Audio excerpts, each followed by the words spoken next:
Hello and welcome to the channel. This video is covering some of the clinical pathology that you will see on part 1 of the NBCE board exams. This is a part of a series. I have a handful of the first videos made public for everybody to see. If you're interested in seeing the rest of this series and the rest of the program, links are in the description below on how you can access all of the rest of this material. Thanks for watching and enjoy.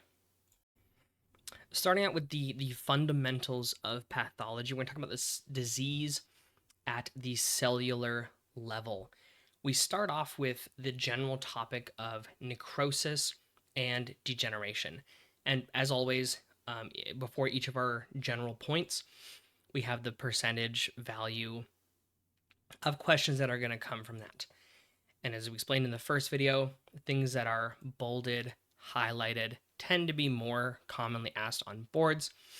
Things that are in the more of the pinkish purple box right here tend to not necessarily be asked on part 1 boards, but they can be asked within the material. So we talk about amyloidosis. Amyloidosis, this is when we have a specific disease process where we have these specific proteins called amyloids that actually end up being deposited or getting stuck into the different organs where they don't belong.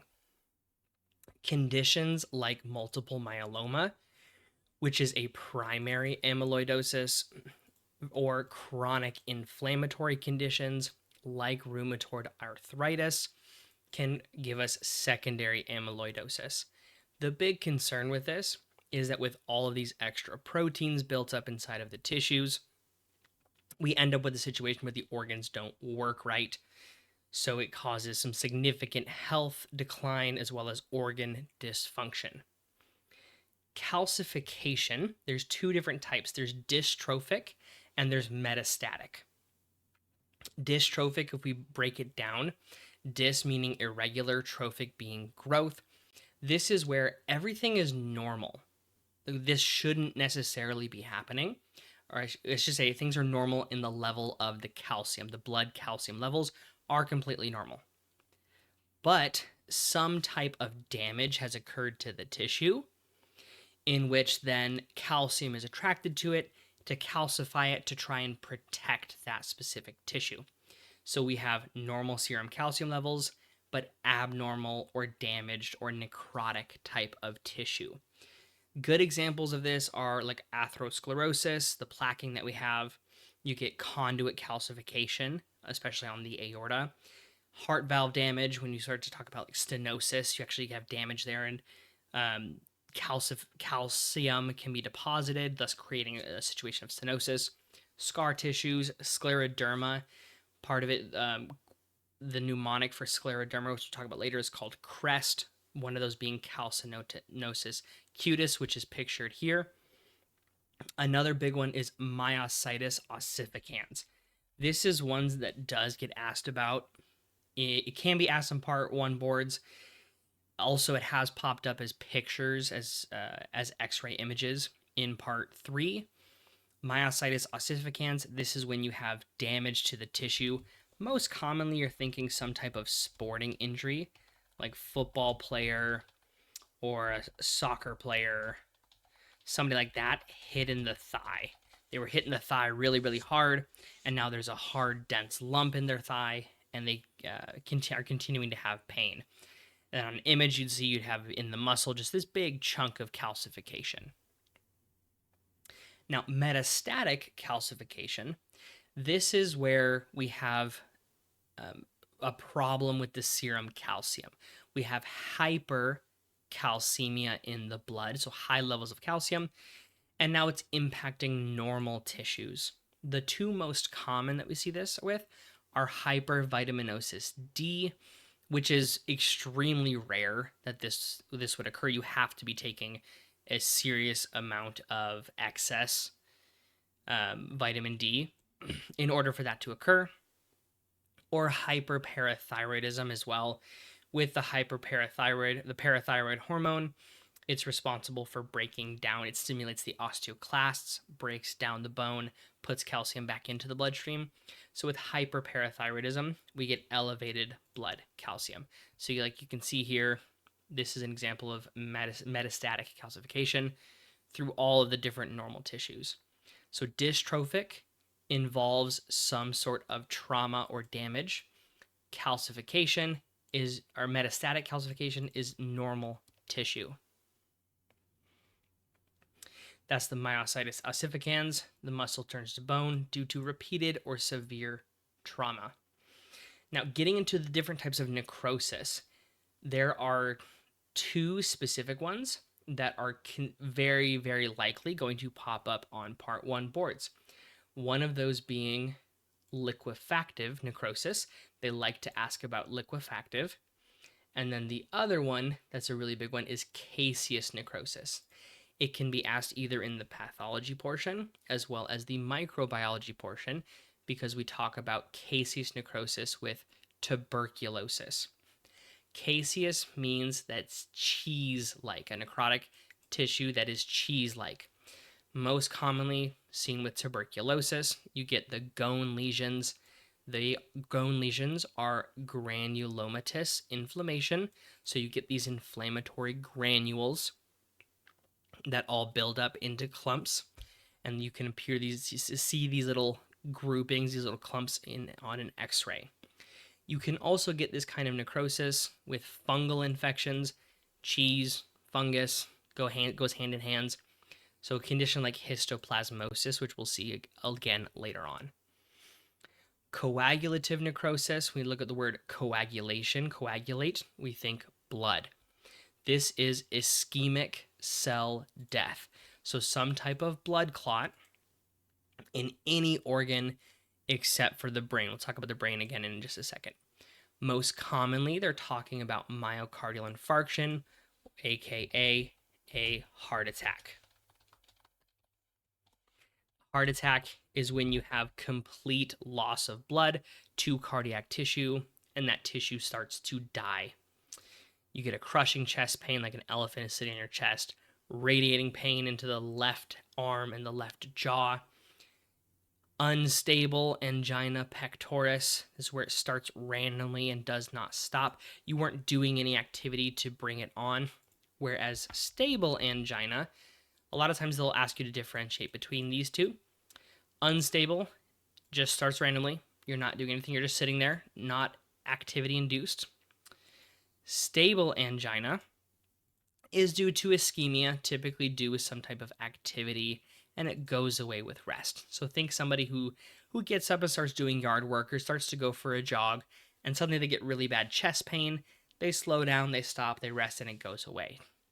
That's a sign of ischemia. When we get a full blockage, like a heart attack, the blood, the tissue dies, and when that tissue dies, it can turn necrotic, and it's because of that lack of blood or the blood clotting that we get coagulative necrosis. A fatty necrosis, also called steatosis, most commonly seen in the liver. This is where you get an accumulation of lipids in the cells. This makes sense because the liver is one of our big storage spots for fats. Fats get absorbed into the bloodstream through the lymphatic system. We talk about that in biochemistry. We talk about those chylomicrons that grab onto all those fats, take it to the lymph system, put it into blood, and then it goes to the liver. And then the liver is the one that packs it into all of the different types of lipoproteins and sends it out into the body. So we often talk about something called fatty liver disease. We can have alcoholic liver disease, non-alcoholic fatty liver disease. This should be fatty liver disease. Alcohol tends to, as we know, cause a lot of problems with the liver. With alcohol, there's 7 calories per gram of alcohol, so you do get an increase in calories, which actually can be then converted into fats and stored in the liver. Or you could have it be a non-alcoholic fatty liver disease just from obesity or some type of metabolic syndrome. If you ever see the word nutmeg liver, that is what this is referring to. The liver gets all of this fat. It almost looks like marbling on like a really good cut of steak. Yeah, but it kind of looks like a thing of nutmeg. If you've ever seen the plant nutmeg, this is really, really closely what it looks like. So just most of this is word recognition. Steatosis, matches with nutmeg liver. Nutmeg liver matches with fatty liver disease. I'm going to skip some of these, mostly because they are very rarely ever talked about on boards. So if I would recommend, still looking at these, read through them when you're going through this material. However, I'm not going to spend a lot of time on them, mostly because it's very, very unlikely that there are going to be questions asked specifically about these. Liquefactive necrosis. This is the one we want to remember: central nervous system, skin, and the lungs. So when we talked about coagular necrosis, we said all of the organs except the brain. That is because the brain deals with liquefactive necrosis. This is when tissue is digested by hydrolytic enzymes, leads to liquefied necrotic tissue. A focus is these are the kind of tissues that tend to be the softest, I would say, in the body, is a good way to put it. And so when they do have necrosis in them, they tend to more turn into like a liquidy jelly. Such as with a brain infarction or ischemia, aka a stroke, that's going to cause liquefactive necrosis. There are also links to SLE, that's lupus, with liquefactive necrosis, especially in the skin. Leprosy, I should actually bold this one. This is one they like to ask about: liquefactive necrosis and leprosy, especially in the microbiology portion. That's one that they like to throw in there every now and then, just to make sure that you understand where liquefactive necrosis occurs. Finally, syphilis. In stage 4 tertiary syphilis, it starts to affect the posterior column in the spinal cord, and we start to get necrosis of the spinal cord. We'll take a significant look at syphilis, as syphilis is typically tested fairly heavily on part 1. You're almost always going to have at least 1 or 2 questions on syphilis. Finally, Wallerian degeneration. This is more commonly asked kind of part 3, potentially part 4 material. However, this is the degeneration of nerves distal or after the site of the injury. So you get some type of trauma, like a crush or a cut of the nerve, and the rest of the nerve degenerates.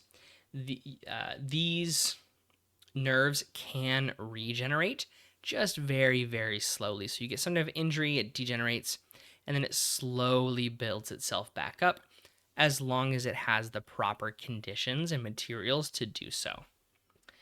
Last little note, apoptosis. This is our planned or our organized cell death. When cells are no longer viable, the body actually sends out a signal to tell them to destroy it, as opposed to necrosis. Apoptosis is planned, necrosis is unplanned. We'll go through this chart for the end of this video. Cell growth and differentiation disturbances. We have, most of this is just going to be straight definition. Atrophy is either decreasing in cell size and or the number of cells, most commonly due to disuse. Disuse atrophy due to some type of immobilization is the most common way that they'll ask about atrophy. Later on, we'll talk about upper motor neuron lesions versus lower motor neuron lesions and its connection to atrophy. That's a little bit more tested on part 2, part 3, but we'll touch on it now just so we have the introduction. Hypertrophy, this is an increase in cell size. So if we start to exercise like skeletal muscle hypertrophy from some type of resistance training, the muscles get, individual cells get bigger. This can also be pathological with cardiac hypertrophy due to some type of condition like chronic hypertension, or valve stenosis or regurgitation, something along those lines, which makes the muscle work harder. Hyperplasia, This is an increase in the number of cells in a tissue or organ, often due to hormonal or growth signals. The most common one that you're going to ask about is the uterine hyperplasia, because the uterus is very unique in that it actually grows more cells and actually grows more muscle cells, and muscle cells divide during pregnancy, which is incredibly uncommon, so they like to use that example. It also happens during endometrial hyperplasia, BPH, benign prostatic hyperplasia, as well. Those are older, grown men, adults, where the prostate can feel a little bit, can feel firmer. Also a thyroid goiter, either due to constant stimulation or some type of attack trying to maintain the thyroid. We'll talk about the thyroid specifically. You almost always get questions on the thyroid in part 1, part 2, part 3, and there's a couple in part 4 as well, where you will have thyroid questions. These last three, metaplasia, dysplasia, and anaplasia, are more related to change into cancer. So metaplasia, this is step 1, where if we have some type of chronic irritation or stress, these cells will change types, such as with the Barrett's esophagus. This is where somebody has a chronic acid reflux, we call it like GERD, and the squamous epithelium that is typically lines the esophagus gets replaced by columnar cells, where they have more mucus protection due to the acid reflux. Smoking as well, chronically smoking, can take the bronchial columnar cells, which are typically have the hair cells for filtering. It damages them so much that they actually change to squamous cells. Barrett's esophagus is the most common one that they're going to ask about metaplasia. Now, if we continue having this constant chronic irritation and stress after metaplasia, we can get dysplasia. This is now disordered growth and differentiation of cells, often precancerous. So this is if we continue that chronic stress, and those cells that change from metaplasia, they continue to get stressed and irritated. They can start to grow and differentiate differently and be more deformed, not as clean, and they can start to turn into cancerous cells. Finally, anaplasia. This is the loss of that differentiation of cell structure.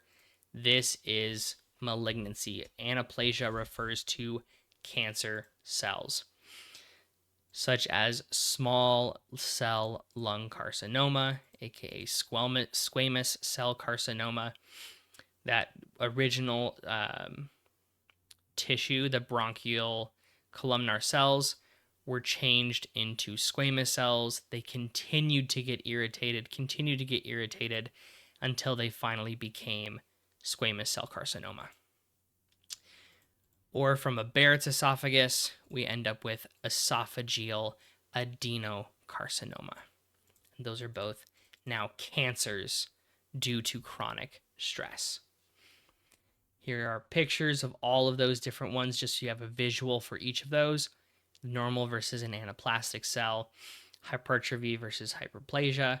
From a normal you get some hyperplasia, hyperplasia/metaplasia if it's dividing. You get dysplasia, and then you can go ahead and get cancer. Okay, we will continue on in the next one.